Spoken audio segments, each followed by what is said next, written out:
ನಮಸ್ಕಾರ ವೀಕ್ಷಕರೇ, ಗೃಹಲಕ್ಷ್ಮಿ ಯೋಜನೆಯ 16 ಮತ್ತು 17ನೇ ಕಂತಿನ ಹಣ ಬಿಗ್ ಅಪ್ಡೇಟ್ ಬಂದಿರುವಂತದ್ದು. ಸ್ವತಃ ಲಕ್ಷ್ಮಿ ಹೆಬ್ಬಾಳ್ಕರ್ ಮೇಡಮ್ ಅವರೇ ಸ್ವತಃ ಅಪ್ಡೇಟ್ ಅನ್ನ ಕೊಡ್ತಕ್ಕಂಥದ್ದು. ಸೊ ನಿನ್ನೆನೆ ಒಂದು ಲೈವ್ ಮುಖಾಂತರ ಅವ್ರು ಏನ್ ಹೇಳಿದ್ದಾರೆ ಅದನ್ನ ಕ್ಲಿಪ್ ಅನ್ನ ನಿಮ್ ಮುಂದೆ ಇಟ್ಬಿಟ್ಟು ನಾನು ತೋರಿಸಿದೀನಿ.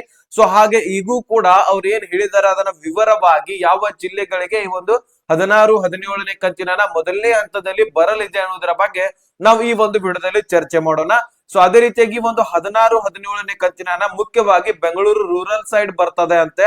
ಅದೇ ರೀತಿಯಾಗಿ ಒಂದು 14 ಜಿಲ್ಲೆಗಳಿಗೂ ಕೂಡ ಹಣ ಬರ್ತದೆ ಅಂತೆ. ಸೊ ಹಾಗಾದ್ರೆ ಬನ್ನಿ ಕಂಪ್ಲೀಟ್ ಆಗಿ ವಿಡಿಯೋನ ವಾಚ್ ಮಾಡಿ ಎಲ್ಲಾನು ಕೂಡ ಅರ್ಥ ಮಾಡ್ಕೊಳ್ಳಿ. ಚಾನಲ್ಗೆ ಸಬ್ಸ್ಕ್ರೈಬ್ ಮಾಡಿಲ್ಲ ಅಂದ್ರೆ ಇದೇ ರೀತಿ ಲೇಟೆಸ್ಟ್ ಆಗಿ ಅಪ್ಡೇಟ್ ಅನ್ನ ಕೊಡ್ತಾ ಇರ್ತೀವಿ. ನಿನ್ನೆ ಅವರು ಒಂದು ಏನ್ ಅಪ್ಡೇಟ್ ಕೊಟ್ರಲ್ಲ, ಸೊ ಅವಾಗ್ಲೇ ನಾವು ನಿಮ್ಗೆ ಲೈವ್ ಮುಖಾಂತರ ಕ್ಲಿಯರ್ ಆಗಿ ತಿಳಿಸ್ಕೊಟ್ಟಿದೀವಿ.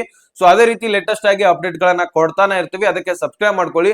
ನೋಟಿಫಿಕೇಶನ್ ಕೂಡ ಪ್ರತಿಯೊಬ್ರು ಆಲ್ ಅಂತ ಸೆಟ್ ಮಾಡ್ಕೊಂಡ್ರೆ ಎಲ್ಲ ವಿಡಿಯೋಸ್ ಗಳು ನಿಮಗೆ ನೋಟಿಫಿಕೇಶನ್ ಮುಖಾಂತರ ಬಂದು ತಲುಪುತ್ತೆ.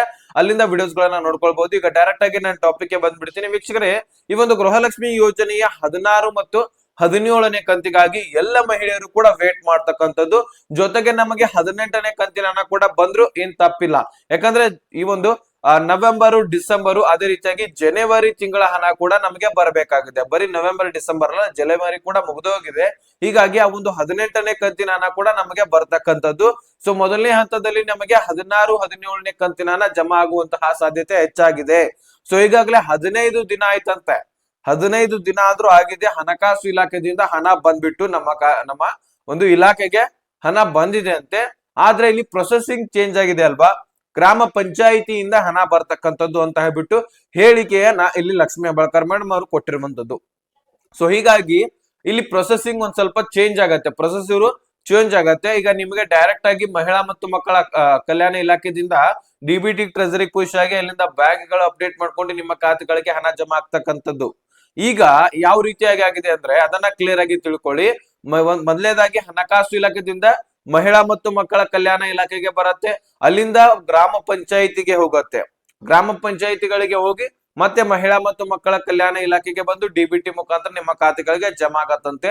ಆದ್ರೆ ಅದು ಮೊದಲನೇ ಸಾರಿ ಇರುವಂತಹ ಕಾರಣಕ್ಕಾಗಿ ಪ್ರೊಸೆಸಿಂಗ್ ನಲ್ಲಿ ಒಂದ್ ಸ್ವಲ್ಪ ಡಿಲೇ ಆಗ್ತಾ ಇದೆ, ಲೇಟ್ ಆಗ್ತಾ ಇದೆ, ಟೈಮ್ ತಗೊಳ್ತಾ ಇದೆ ಅನ್ನುವಂತಹ ಅನಿಸಿಕೆಯನ್ನ ಇಲ್ಲಿ ಲಕ್ಷ್ಮೀ ಹೆಬ್ಬಾಳ್ಕರ್ ಅವರು ಕೊಟ್ಟಿರುವಂತದ್ದು. ಸೊ ಅವರ ಆರೋಗ್ಯದ ಬಗ್ಗೆನೂ ಕೂಡ ಡೀಟೇಲ್ ಆಗಿ ವಿವರಣೆಯನ್ನ ಕೊಟ್ಟಿದ್ದಾರೆ. ಸೊ ಅದ್ರ ಬಗ್ಗೆ ಮತ್ತೊಂದು ವಿಡಿಯೋದಲ್ಲಿ ಮಾತಾಡೋಣ. ಮೊದಲು ಈ ಒಂದು ಗೃಹಲಕ್ಷ್ಮಿ ಯೋಜನೆ ಬಗ್ಗೆ ನಾವು ಕ್ಲಾರಿಟಿ ಪಡ್ಕೊಳ್ಳೋಣ, ಓಕೆನಾ. ಈ ಒಂದು ಗೃಹಲಕ್ಷ್ಮಿ ಯೋಜನೆ 16 ಮತ್ತು 17ನೇ ಕಂತಿಗಾಗಿ ಸುಮಾರು 2 ತಿಂಗಳಾಯ್ತು. ಈಗ 2 ತಿಂಗಳಕ್ಕಿಂತ ಹೆಚ್ಚಿನ ಆಯ್ತು. ಇಂದು ಜಮಾ ಆಗತ್ತೆ, ನಾಳೆ ಜಮಾ ಆಗತ್ತೆ ಅಂತ ಹೇಳ್ತಾನೆ ಬರ್ತಾ ಇದ್ದಾರೆ. ಅಂತದ್ರಲ್ಲಿ ಈಗ ಆಕ್ಸಿಡೆಂಟ್ ಆಗಿ ಈ ರೀತಿ ಅನಾಹುತ ಆಗಿತ್ತು, ಇಲ್ಲ ಅನ್ನೋದಿಲ್ಲ. ಸೊ ಅವರು ಹೊರಗಡೆ ಇದ್ರೆ ಅಪ್ಡೇಟ್ ಮೇಲೆ ಅಪ್ಡೇಟ್ ಕೊಡ್ತಾನೆ ಇದ್ರು. ಸೊ ಗೃಹಲಕ್ಷ್ಮಿ ಯೋಜನೆಯ ಬಗ್ಗೆ ಒಂದು ಗ್ರೀನ್ ಸಿಗ್ನಲ್ ಆದ್ರೂ ಕೊಡ್ತಾನೆ ಇದ್ರು. ಸೊ ಇದು ಅನಿವಾರ್ಯ ಆಗಿತ್ತು. ಅವರು ಹಾಸ್ಪಿಟಲ್ ನಲ್ಲಿ ಆಗಿರ್ಲಿ, ಈ ಕಡೆ ಮನೆಯಲ್ಲಿ ಬೆಡ್ ರೆಸ್ಟ್, 1 ತಿಂಗಳು ಬೆಡ್ ರೆಸ್ಟ್ ಹೇಳಿದ್ರು. ಸೊ 2 ಬೆನ್ನು ಮೂಳೆಗಳಲ್ಲಿ ಸೀಳಿಕೆಗಳು ಕಂಡು ಬಂದಿರುವಂತಹ ಕಾರಣಕ್ಕಾಗಿ ಬರೋಬ್ಬರಿ 1 ತಿಂಗಳು ರೆಸ್ಟ್ ಮಾಡ್ಲೇಬೇಕಂತ ಹೇಳಿದ್ರು.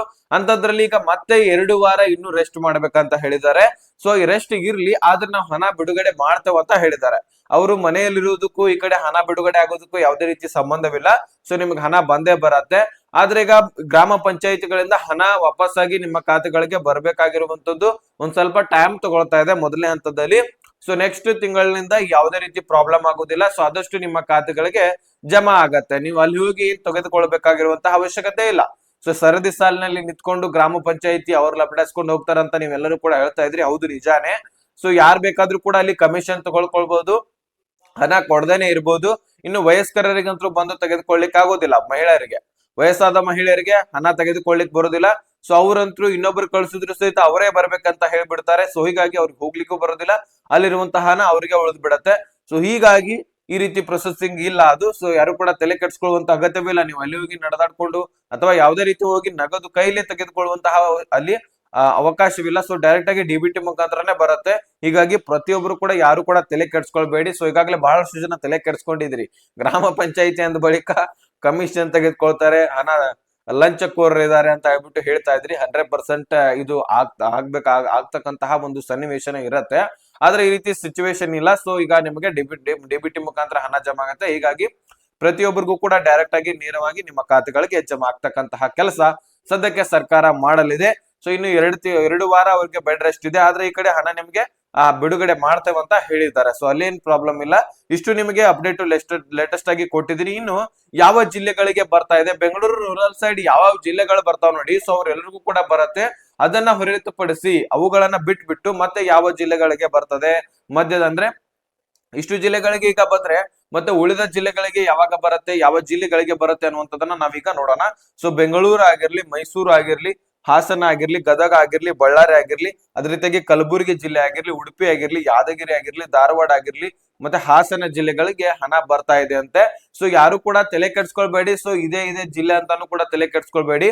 ಡೆಫಿನೆಟ್ಲಿ ನಿಮಗೆ ಎಲ್ಲರಿಗೂ ಕೂಡ ಜಮಾ ಆಗತ್ತೆ, ಆದ್ರೆ ಟೈಮ್ ತಗೊಳತ್ತೆ ಅಷ್ಟೇ, ಮತ್ತೇನಿಲ್ಲ. ಸೊ ಈಗಾಗಲೇ ಹಣ ಆಲ್ರೆಡಿ ಬಂದಿದೆ ಅಂತೆ, ಆದ್ರೆ ಟೈಮ್ ತಗೊಳ್ತಾ ಇದೆ. ಸೊ ಈಗ ಮೊದಲನೇ ಹಂತದಲ್ಲಿ ಅಂದ ಬಳಿಕ, ಮೊದಲನೇ ಸಾರಿ ಅಂದ ಬಳಿಕ ಟೈಮ್ ತಗೊಳ್ತಾ ಇದ್ರೆ, ನೆಕ್ಸ್ಟ್ ಟೈಮ್ ಏನು ಆ ರೀತಿ ಲೇಟ್ ಆಗೋದಿಲ್ಲ ಅಂತ ಹೇಳ್ಬಿಟ್ಟು ಅಪ್ಡೇಟ್ ಅನ್ನ ಕೊಟ್ಟಿರುವಂತದ್ದು. ಸೊ ನೋಡಿ, ಇಷ್ಟು ಅಪ್ಡೇಟ್ ಕೊಡ್ಬೇಕಾಗಿತ್ತು, ಕೊಟ್ಟಿದ್ದೀನಿ. ಅಪ್ಡೇಟ್ ಅರ್ಥ ಆಗಿದೆ ಅಂತ ಅನ್ಕೊಳ್ತೀನಿ. ಅರ್ಥ ಆಗಿದ್ರೆ ಲೈಕ್ ಮಾಡಿ, ನಿಮ್ಮ ಸ್ನೇಹಿತರಿಗೆ ಶೇರ್ ಮಾಡಿ, ಸಬ್ಸ್ಕ್ರೈಬ್ ಮಾಡಿ ಅಂತ ಹೇಳ್ತಾ ಮತ್ತೆ ಮುಂದಿನ ಮಾಹಿತಿ ಸಿಗೋಣ. ಅಲ್ಲಿ ತನಕ ಬಾಯ್ ಬಿಡಿ ಫ್ರೆಂಡ್ಸ್.